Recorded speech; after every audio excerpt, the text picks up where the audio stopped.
D'où déjà, depuis 3 mois, à l'âge de 3 mois dans le grossesse, dans le ventre de ma mère, j'étais déjà dédié à un esprit. Une dame m'a prise de côté, c'est elle qui va déclencher ce que je vais dénoncer, le lesbianisme. Pendant qu'on jouait 5 ans, 6 ans, je crois, dans ce temps d'âge-là, elle a introduit ma main dans ses entrailles. Et à partir de là, j'étais marqué par cet esprit. C'était comme une alliance qui était établie entre moi et cet esprit. La délivrance vient dans la vie d'un individu quand il prend conscience de son état. Et c'est comme ça que j'ai vécu. Donc avec le serpent qui était dans mon ventre, qui m'habitait, il était facile de déceler entre 1000 femmes, c'est quelle femme qui avait besoin de moi et dont j'avais besoin. Et c'était des têtes. Et une femme qui m'aimait, c'est qu'elle avait du sou. Une femme qui m'aimait, c'est qu'elle était aisée dans la société. Une femme qui m'aimait, c'est qu'elle était prête à financer. Parce que j'étais entretenu par ces femmes. Mais là, j'étais beaucoup soutenu financièrement par ces femmes, malgré que j'avais un salaire qui pouvait m'aider, mais j'étais beaucoup entretenu. Malheureusement, je ne savais pas que j'entretenais la mort dans mes entrailles. Ouais. J'ai eu 2 hommes, 2 enfants, 2 garçons de mes 2 mariages. Et la vie de mes enfants, l'aîné a basculé. Mais gloire au Seigneur, il a récupéré mes enfants. Revenons à l'homosexualité. Le serpent était dans mes entrailles, je reviens dans la maison du Seigneur. J'étais dehors, ma mère a commencé à me faire la remarque que tu as refusé d'aller à l'église, maintenant tu as recommencé à fumer, tu rentres dans la nuit, saoul, reprendre le chemin de l'église. Mes parents n'étaient pas chrétiens, mais quand même, ils voulaient me voir à l'église. Mais ils étaient au courant de mon histoire à l'église. Et donc, je reviens encore dans la maison de Dieu. Dans l'église? Oui, je reviens encore à l'église pour voir si les choses ont changé. Et pourquoi forcément la même église? Pas la même église. D'accord. Pas la même église, je reviens dans la maison de Dieu, ouais, pour voir si les choses ont changé. Mais comme je vous disais, l'histoire s'est produite en 1980. Quand l'histoire s'est répandue, j'avais oublié qu'elle était allée dans d'autres églises. Et les églises sœurs étaient aussi au courant, au point que je suis allé dans une église pentecôte, où le dirigeant m'a reconnu, et il ne s'est même pas caché le visage. Il me l'a craché au visage pour dire que c'était une lesbienne. J'ai dit, ah mais j'étais dans une autre église, j'arrive encore dans une autre église, on me le dit. Ça veut dire comment l'ampleur de la chose était costaud. Et depuis des années, ça fait déjà 5 ans que j'avais quitté l'église, je reviens, on me le crache encore dans une église sœur, quelqu'un m'a reconnu. Eh bien. Les hommes n'oublient jamais le passé, il n'y a que Dieu seul qui laisse. Mais cette fois-ci, j'ai dit, j'irai jusqu'au bout. Je ne retournerai pas. Je change d'église. Et dans chaque église, on me rappelle les mêmes choses. Ah oui, j'ai appris que tu as fait comme ça. Il dit oui, je l'ai fait. Et là-bas aussi, dites-nous tout, hein, servant de Dieu. Une fille est venue me rendre visite. Quand j'ai repris l'église, je voulais mettre de l'ordre dans ma vie. Le midi, elle venait partager mon repas de midi avec moi. Et je lui donnais beaucoup de conseils. Là, j'étais un peu rangé, quoi. Mais le serpent était encore là. C'est-à-dire, le serpent peut se lever à tout moment pour moi. Quand tu vois la vipère qui dort, tant qu'elle n'est pas morte, elle peut te mordre à tout moment. Ben, c'est clair. Mais la vipère était en moi. Mais je lui donnais des conseils pour qu'elle prenne courage dans la voie du Seigneur. Elle avait confiance en moi.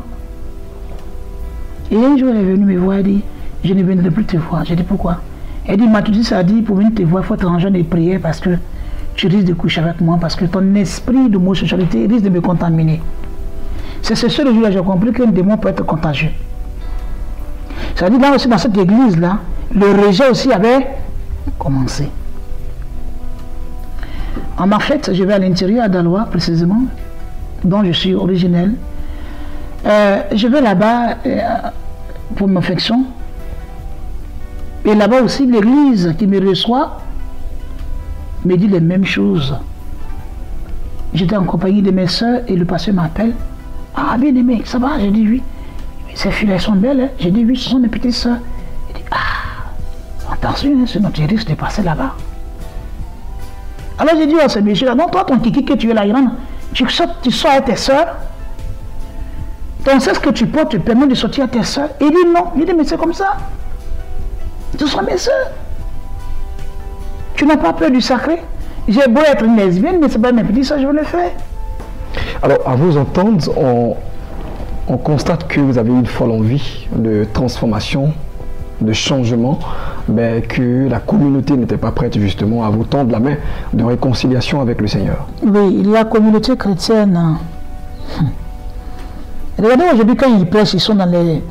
Ils viennent sur des chaînes et ils prêchent. Il y a le péché dans l'église, il y a l'homosexualité dans l'église, et ceci dans l'église. Mais vous faites quoi pour ces homosexuels? C'est plus aisé pour un pasteur de venir s'arrêter sur la chair pour dire il y a des homosexuels ici, mais tu fais quoi pour lui? Il est là même, mais tu le détestes. Le pauvre drogué qui est de passage, qui a besoin d'aide, tu le rejettes parce qu'il est drogué. Mais c'est une âme pour laquelle Jésus-Christ est mort plutôt. Ce qui a fait ma grâce, c'est que Christ est mort pour moi. Amen. Et je le savais. Malgré que je vivais dans l'abomination, je le savais. J'accepte le Seigneur. Malgré ces persécutions, ces accusations, je m'accroche. J'avais 25 ans quand le Seigneur m'a appelé à lui. Malgré mes abominations, Dieu m'a appelé à lui. Je retarde l'appel et le Seigneur insiste. Donc il me faut une délivrance pour répondre à l'appel du Seigneur. Je commençais à aller encore d'homme de Dieu en homme de Dieu, d'homme de Dieu en homme de Dieu, pour pouvoir accepter de me délivrer. Puisque j'étais déjà conscient de mon état de péché. Mais comment faire? Pour dire qu'on ne peut pas se délivrer soi-même. Dieu utilise un homme à qui il a la capacité de nous délivrer. Les secrets de la délivrance. C'est cet homme-là que je cherchais. Et puis bon, j'accepte de rentrer dans le sacerdoce. Je deviens pasteur d'église. À quel âge? Bon là, les années dernières, j'ai oublié maintenant. La trentaine ou... Trentaine, par là. 30, d'accord. Voilà, je deviens pasteur d'église et j'ai commencé à servir le Seigneur. Mais là, je faisais des... Quand la délivrance même n'est pas là, c'est les efforts. Mais les efforts humains ne peuvent pas bloquer un démon en toi. Ouais. Parce que le démon, c'est un ange qui a toute sa capacité d'ange. C'est un petit Dieu, cet ange. Donc, il a de l'influence sur ton comportement. J'étais sa chose, j'étais l'esclave du serpent. J'étais sa prisonnière, j'étais son épouse, j'étais sa chose à lui, il me manipulait à sa guise. Un objet comme lui. Un objet. Ouais. Regardez la vie d'un fou. Il ne s'appartient plus à lui-même. C'est comme ça que je vivais, comme si le monde m'appartenait à moi-même. Je vivais comme si j'étais le propriétaire de ce monde. C'est moi qui ai créé le ciel et la terre. Donc, j'étais le patron absolu. Aucune conscience ne me disait que je devais chercher ma délivrance même réellement. Mais je cherchais ma délivrance dans des hommes qui n'étaient pas aussi prêts de me la donner, cette délivrance. Et bien, j'accepte le service du Seigneur en tant que pasteur. Excusez. À l'introduction, j'ai justement parlé du 2 Corinthiens 5, le verset 17. Quand une personne est en Christ, elle est une nouvelle créature. Les choses anciennes sont passées. C'est des histoires. Ah bon? Ce n'est pas la parole de Dieu qui soit histoire. On devient une nouvelle créature après la délivrance. D'accord. Sinon, on a tendance de dire que quand on vit dans le Seigneur, c'est pas là où on devient une nouvelle créature. Sinon, tout le monde serait, moi je serais une nouvelle créature. Oui, c'est justement le paradoxe. Voilà. Je pose la question. Moi, je serais déjà une nouvelle créature. Ça fait déjà au moins 10 ans que je suis dans le Seigneur, mais j'étais encore lesbienne après 10 ans. Je prêche l'évangile, je finis de prêcher l'évangile, je couchais les femmes. Je n'étais pas une nouvelle créature. Attendez, vous étiez pasteur? Non. J'étais pasteur, je prêchais l'évangile et j'étais toujours lesbienne dans la maison de Dieu. Comment? mon esprit me ramenait toujours les films avec les femmes que je couchais. Et puis de temps en temps, entre nous les filles des servants du Seigneur, on se fausse. Non, attendez, on ne va pas s'arrêter justement sur ces mots pour les couper comme ça. Entre vous, servants de Dieu. Entre nous, les servants du Seigneur, cela se produisait. Je vous dis que quand on dit je suis prophétesse, je suis pasteur, je suis bishop international, le diable il s'en fout de ça. Tant que tu n'es pas délivré de son emprise, tu es pour lui, tu lui appartiens, il fait de toi ce qu'il veut, il peut te laisser un petit temps, tu t'épanouis, et puis après il te récupère. Autrement dit, vous aviez un réseau de servants de Dieu. Non, ce n'était pas un réseau. Ah d'accord. Ce n'était pas un réseau, ce n'était pas quelque chose d'organisé, mais ça arrivait par moment. Ça arrivait par moment. Ce n'était pas un réseau. On pouvait causer entre nous, on peut se côtoyer 2-3 jours, 2 mois, 2 ans, je partais prêcher chez elle, elle venait chez moi, on faisait tout ensemble, et puis un jour, pouf, la chose s'en va. Comment ça s'en va? Ça s'en va, on peut s'embrasser, on peut se caresser, on peut faire ce qu'on veut. Ça commence par quoi justement? Nous on veut comprendre. On ne peut pas s'expliquer, c'est des choses qui ne s'expliquent pas. C'est des choses qui ne s'expliquent pas. Comment vivre l'amour, ça s'explique. Non, je ne parle pas de comment vivre l'amour, mais je vais parler de 2 personnes qui ont une éthique morale. On va parler de probité morale, qui sont censées défendre donc les valeurs chrétiennes. Comment ça vient, ce rapprochement? C'est justement là que c'est l'influence maléfique. Mais l'autre, si vous êtes possédé. Oh, l'autre se fait est attiré à moi par rapport au serpent qui est dans mes entrailles. Et donc l'autre n'a pas la lumière en elle. L'autre, bon. Puisque je ne crois pas que l'obscurité et la lumière puissent cohabiter. Si elle est vraiment pasteur et servant de Dieu, elle devait justement... Le diable, il est rusé. Franchement. Il est rusé, il ne regarde pas ton titre, ni ta spiritualité. C'est quand tu pries beaucoup, le diable te regarde. Quand je vous parlerai de ma rencontre avec Satan, je vous dirai ce qu'il fait des chrétiens. Comment il attaque le chrétien. Quand tu es chaud, Satan, il te laisse. C'est quand il te laisse tranquille que tu deviens chaud spirituellement. C'est que lui, il veut que c'est qu'il a d'autres chats à fouetter pour le moment. Il n'a pas besoin. Tu as déjà sa proie, donc il te laisse. Et là, tu joues des zélés. Je suis saint. Tu dénonces même les péchés dans l'église. Parce qu'il t'a laissé un temps de répit. Mais quand il revient, vous dites, madame, on était où? Puis je suis parti.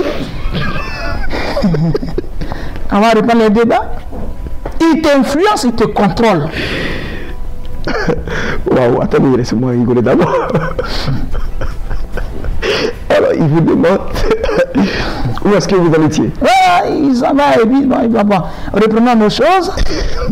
Et puis là, tu as baissé les mains dans la prière. Ouais. Tu te joues les seins. Et tu dis, bon, ça fait une semaine, 3 jours, je viens de faire un jeûne, ça va, l'onction de Dieu encore là. Tu as baissé les mains. Et tu es en compagnie de quelqu'un en qui se trouve un serpent qui attire. Regardez Apocalypse 12, verset 10, il dit que le serpent a envoyé un fleuve vers la femme qui fuit dans le désert, afin de la ramener à lui le dragon. Or, l'image de la femme, c'est l'église. Donc le serpent, c'est la séduction. Donc quand tu n'es pas assis correctement, dans la maison de Dieu, tu as ouvert une porte parce que quelqu'un t'a énervé, tu as bavardé, tu as laissé une porte à l'impureté et puis tu étais en cette époque en ma présence. Donc le serpent qui était couché dans mes entrailles, il t'attire, il jette un fleuve dans tes entrailles, il t'attire à moi, ou bien je vais vers toi et puis tu n'as pas de force pour dire non, tu acceptes mes propositions et puis voilà, le débat s'en va. Wow. Je voulais dire quelque chose. Allez-y, dites-le. Il m'est arrivé que quand je vois que c'est difficile pour acquérir une telle femme, il m'est arrivé 2 ou 3 fois pour dire à Satan, mais cette femme-là, si tu me la donnes, tu vois pas ce que je vais faire d'elle. Il m'est arrivé en tant que pasteur de dire, mais Satan, je ne sais pas si ça existe, hein? C'est vrai que toi et moi, on n'est pas trop d'accord, mais si tu me donnes cette femme-là, tu vois pas ce que je vais en faire. Wow. Tu vois? Et puis, des belles femmes et des miss. Et puis elle vient dans mes bras un matin comme ça. Tu es là, je dis, viens, on prend un pot, on s'en va causer, et puis voilà les choses. Et puis ce qui est malheureux. Oui, allez-y, dites-le. Cher ami, je veux que vous sachiez que je ne rends pas ce témoignage pour vous donner un renseignement de ma vie, non. Mais je dénonce quelque chose. Ce qui est malheureux, c'est que même sur la chair de l'Éternel, où on se tient pour prêcher l'évangile, pendant que même les gens de culte en train de se... Je sais pas, son one-man show. Voilà, il va annoncer le docteur David ou bien le pasteur. Toi-même qui m'as invité là, c'est vrai le Dieu qui m'a invité, on est en train de se faire des attouchements ici. Vous dites quoi? Mais on est en train de se faire la chose. On est en train de se caresser, tu vois la jeune femme qui va aller prêcher, elle est en train de gémir là parce qu'elle est sous pression de la chose. Le serpent a été l'influence de la dame. Bon, peut-être que tu vas dire, non, la dame, si elle finit son temps, il n'y a plus d'invité. Ben, j'ai dit, c'est dommage. Il va falloir que tu te répandes pour que la semence du serpent en toi meure. Je le dis parce que je ne suis plus dedans. Amen. Gloire soit rendue à Dieu. Je le dis parce que je ne suis plus esclave du diable. Et il y a un chapitre où on nous a expliqué que même étant en train de prêcher l'évangile, vous recevez un message, un SMS, donc oui, la personne parfois. qui vous invite pour vous dire j'ai envie de toi. Voilà, parfois sur le plateau, sur la chair en train de prêcher. Ah, c'est bon Dieu, tu vas bien? Je dis oui, je vais bien. Et puis je réponds oui, je suis en train de prêcher, j'ai envie de toi, est-ce que tu peux venir après? Le peuple est devant moi. Vous dites combien de fois le serpent a pris nos églises? L'Apocalypse dit que le serpent, après avoir combattu la femme, dont le fils est allé dans un désert pour se reposer, le serpent est descendu sur la terre pour poursuivre le reste de sa postérité, c'est-à-dire en l'église. Le serpent est dans l'église. Il est même caché dans nos pailles hollandais. Il est caché dans nos costumes en tant que pasteur. Le serpent est couché dans nos pantalons. Dans nos voitures. Dans nos voitures. Il nous reste 5 minutes. Le serpent est couché là. Comment en être délivré? Dieu m'a donné le secret de comment tu vas faire pour être délivré de son oppression. Mais vous ne parlez pas justement de votre délivrance d'ailleurs, pour qu'on puisse savoir que vous êtes réellement délivré aussi. Oh, est-ce que le temps nous suffit? On a plus 5 minutes, mais voilà. Trouvez justement les mots pour... Voilà. Mais la délivrance, elle a eu lieu. J'ai accouché de ce serpent. Le Seigneur, oui, spirituellement, mais il s'est manifesté physiquement parce que le pasteur, le papa Adjé, Paul et son épouse, quand le temps de Dieu est arrivé, je vous épargne beaucoup de choses. Pour ma délivrance, c'est lui qui, lui et son épouse, les hommes pleins d'amour, qui ont été attentifs à mes cris de détresse. Et après tant de jeûnes, ils ont prié pour moi. Et le pasteur Agui a dit, tu vas accoucher aujourd'hui de ce serpent qui est dans tes entrailles. Bon, après avoir prié, je n'ai pas vu le serpent physiquement. Mais je me suis arrivé chez moi, je me suis comporté comme une femme qui venait d'accoucher parce que tout ce qui arrive à une femme qui vient d'accoucher, je ne vais pas vous dire ça pour ne pas vous blesser. C'est-à-dire le saignement qui accompagne l'accouchement. Pendant une semaine, je l'ai vécu, je l'ai appelé, papa, mais je sais, il dit, mais tu viens d'accoucher le serpent. Mighty God. Dieu m'a montré le serpent que tu as accouché. Je l'ai vu spirituellement. Mais certainement que Dieu ne voulait pas que je le voie parce qu'il était terrible, certainement. Mais j'ai vu que dans mon corps, c'est comme si quelqu'un qui venait d'accoucher. Je sais quand une femme accouche, comment elle se comporte, parce que j'ai déjà fait 2 accouchements. Et j'ai vécu cette semaine-là, comme ça. Et c'est depuis lors que Dieu m'a délivré. Pour dire que la sirène des eaux, le serpent lui-même, il a été vaincu. La sirène des eaux est sortie, le serpent est sorti de l'eau et il m'a dit au revoir. Amen. L'esprit de la misère qui travaille avec lui est venu me dire au revoir. L'esprit de mort est venu me dire au revoir. Amen. Et tous ces esprits, le dragon qui dominait ma vie, qui avait été accouché spirituellement, lui aussi, en lui se trouvait, je vous ai dit que quand je me marie, le mari meurt, il portait en lui ma bague de mariage, il est venu me la rendre. Amen. Donc ça, c'est pour conclure que je dis ça. Mais si vous voulez comment, entrer dans les détails pour voir comment je suis sorti de l'homosexualité parce qu'il y a eu une étape où je suis sorti de l'homosexualité jusqu'à aujourd'hui. Qu'est-ce qui s'est passé? Cela se fait dans les conférences, les invitations, pour que vous aidiez vos églises. Comment aider aujourd'hui les frères dans l'église? Comment les aider? Amen. Le monde vient en nous en tant que pasteur pour qu'on puisse l'aider.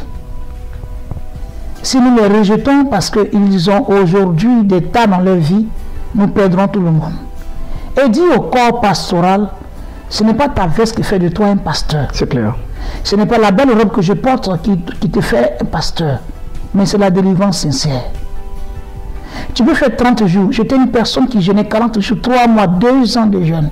J'ai fait 2 ans de jeûne, voulant me séparer de l'esprit de serpent de mon corps. Mais je n'ai pas été délivré. J'ai bénéficié des conseils de là et là, ça et là, mais je n'ai pas été délivré. Dieu m'a montré le secret de la délivrance. C'est ce qui a causé ma délivrance. Il a fallu un seul jour quand j'ai compris ce secret. C'est ce que je vais partager avec toi dans la prochaine édition. Amen. Que le Seigneur te bénisse. Wow. Merci, docteur David Déborah. L'histoire est, je disais, bouleversante.